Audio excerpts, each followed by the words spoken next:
Thank you all for taking the time to be here this afternoon. Staff Sergeant Jason Walker from our Guns and Gang unit will be up to discuss the recovery of our patrol rifle, but I wanted to just give you a quick update on the other side of the investigation because I know some have been asking.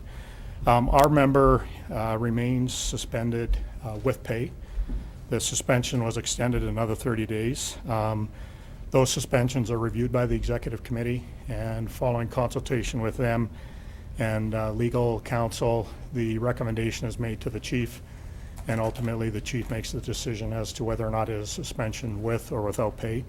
So the officer does remain suspended with pay. With regards to the investigation, I know we've heard a lot of people, the public, certainly you have asked very good questions about how come it's taken so long for this criminal investigation to come to some kind of resolution.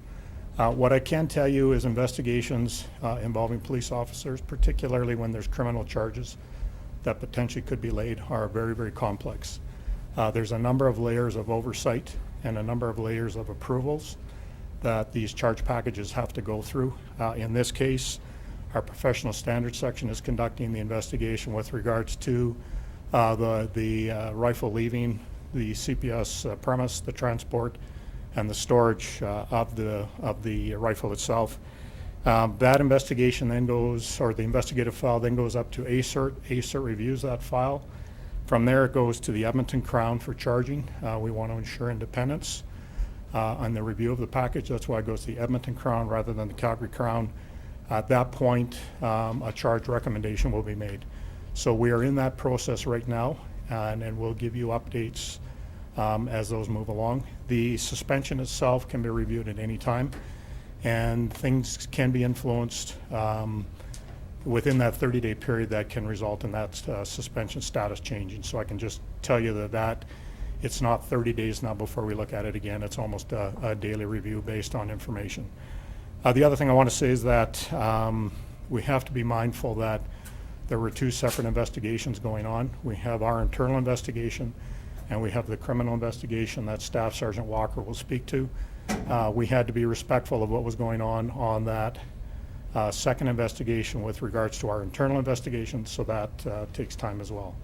So if you have no questions about the status of that investigation, go ahead. Sorry, just for the clarity on the 30-day extension. Yep. Extended 30 days from when? From today? No, it was, I believe either Sunday or Monday. The initial, it works, how it goes, a 7-day initial suspension, then reviewed, and it goes in 30-day increments after that. So how long has it been in total so far? 10 days, 11 days. So are you expecting a charge recommendation from Edmonton? Well, the investigative package will go up. First, ACER will have a look at it, and then the Edmonton Crown will review it. So I can't say what the Edmonton Crown will come back with. So we'll just wait till that package comes. The Calgary Police Service has recovered the service-issue patrol rifle that was stolen from a member's vehicle 12 days ago. And during the evening of Saturday, April 4th, 2015, an off-duty CPS member attended a restaurant in the 100 block of Crowfoot Terrace Northwest, leaving his personal vehicle in the parking lot. Inside his vehicle was a police-issue patrol rifle and a locked hardcover carrying case. Also, within the locked case were 2 magazines, each containing 28 rounds of ammunition. When he returned to his vehicle later that night, he found it broken into and the patrol rifle case and contents taken. Following the initial stages of what is an ongoing investigation, the weapon was recovered by police on the evening of Wednesday, April 15th, 2015. At this time, no charges have been laid, as the investigation will be continuing. Specific information in relation to the recovery cannot be released at this time. The Calgary Police Service would like to thank the media and the public for their assistance with this investigation thus far. Investigators are still appealing for the driver of a vehicle that we believe may have been temporarily blocked by the suspect vehicle at the time of the offense, which again occurred Saturday, April 4th, between the hours of 10:45 and 11 p.m. in the Crowfoot Landing parking lot between Shanks Sports Bar and the Cineplex movie theater. The make and model of the vehicle is still undetermined. Images from this incident are available online from the City of Calgary newsroom, or you may contact us for more information. Anyone who has witnessed or who has any information about any of the circumstances relating to this incident is asked to contact City Police through the various channels available, including direct to the Guns and Gangs Unit at 403-428-8664, via email through our gang reduction website at cpsgrip.com, or anonymously through the Crime Stoppers program. That concludes the formal part. I'll take what questions I can Have now. the magazines been recovered as well? Yes, the magazines were recovered with the firearm.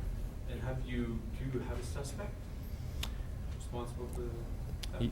Yeah, and there's going to be a lot of questions around the investigation, and because of investigative sensitivity and integrity as we move forward, it's going to be difficult to be specific on some of those things at this point in time. As we move ahead, we certainly hope to be able to share more with you. Do we have people of interest? Absolutely. Would I call them suspects yet? No. Do you have any indication that anything that was taken was used? Speaking specific to the firearm itself? Yeah, Yeah. or, Right now, we have no information to lead us to believe that this firearm has been used in the commission of any offenses. When the firearm was seized by our investigators, it was immediately sent for forensic examination, and we're going to wait for the results back on that. That will help tell us if, in fact, the weapon's been discharged, and then we'll have to look at collaboratively what's been happening in the community since then as well. Can you say, Jason, obviously, you're not giving all the information out, but can you give some context as to how it was picked up, whether it was abandoned, whether, This was the result of a residential search warrant that the Guns and Gangs Unit executed. I can tell you that much. was it if you executed a search warrant, was that specifically for this firearm, or was it in relation to another case and this firearm just happened to be? No, in this instance, we knew what we were looking for, absolutely. Did the officer in question was he of help in locating this? That part of the investigation precedes our involvement. When we got involved in this, our task, we were very task specific, and a bit of a box was drawn around the Guns and Gangs Unit. So basically, our job started when the firearm went missing from the vehicle. Anything preceding that is in the hands of other areas in the service, and they'll speak to that down the road, but I can't speak to that myself, no. can you say where in the city that warrant was for? The Northeast. Any more specific? I can't be any more specific at that time. And again, these are fair questions, and I get people want to know this stuff, and it's just challenging because of the nature. We have to work backwards now with this investigation. Now, the important part was getting the firearm back. Now that we've achieved that, we have to work ourselves backwards investigatively to see where it takes us, and some of that information is going to be sensitive in relation to that. The residents? Mention the case.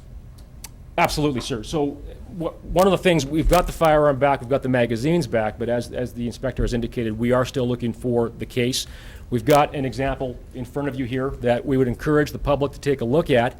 And as I've already stated, we are looking for anybody.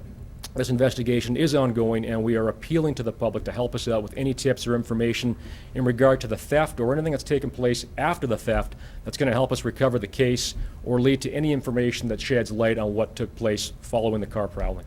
Can you tell us where, if this rifle, when it was stolen, was located inside the car or in the car's trunk? And again, that forms part of the investigation that candidly I'm not that familiar with.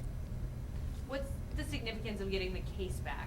I mean, besides the fact that it belongs to the police service, is there? We want it back, yeah. No, honestly, evidence, okay? We're looking at examining anything we can get our hands on, and there could be a variety of forensic pieces to that, let alone where it's located, perhaps who it's located with. These will all be things that will help us move this thing forward again. So that's why we very much want to get our hands on this, as well as any other information out there that's going to help us move this thing forward. And the residence that you executed the search warrant on, is that address known to police? No, So, it is now. Given where this was located, was this firearm, could it, any, kind of dangerous use of it? Was it a real? Any firearm out there is a danger to the community, and this one, no more so or less. So is there, I mean, context-wise, In the context of what was found, did it lend itself to more concern? absolutely, yeah, any firearm left in the community in any way, shape, or form that's illegal in nature is going to be of a concern to us. This was no more so or less than that. And again, I appreciate you're maybe looking for more specifics, but that, again, falls back under investigative integrity. I know there are a lot of questions you can't answer at this point to Regrettably. finalize your investigation. However, is there just a message to the public after all this concern and alerting that this took place to restore confidence or faith that may have been lost? Yeah, we're relieved that we got this thing back. I mean, we're not proud, we're relieved, because we get that we lost more than the rifle when it was taken, that there was some trust and confidence issues there, and a big part of this was getting both the rifle back and looking to work to restore that kind of trust and confidence, because we need that. Everything we do here proactively relies upon help from the public, and me standing here telling you we got this thing back, in no small part was because the public stepped up and helped us out in a lot of different ways. We had over a dozen tips that came in that we were able to cobble together with what we learned along the way to help get us here today, and that falls back on exactly what you're talking about. And from the chief on down, no one's been sleeping well for the last 12 days, I can assure you of that. And if I could share the stuff I wish I could share, it would make Calgarians proud to know the kind of work that's been done. Have you calculated the hours that may have gone into this? Countless. I can't even begin. I need an abacus.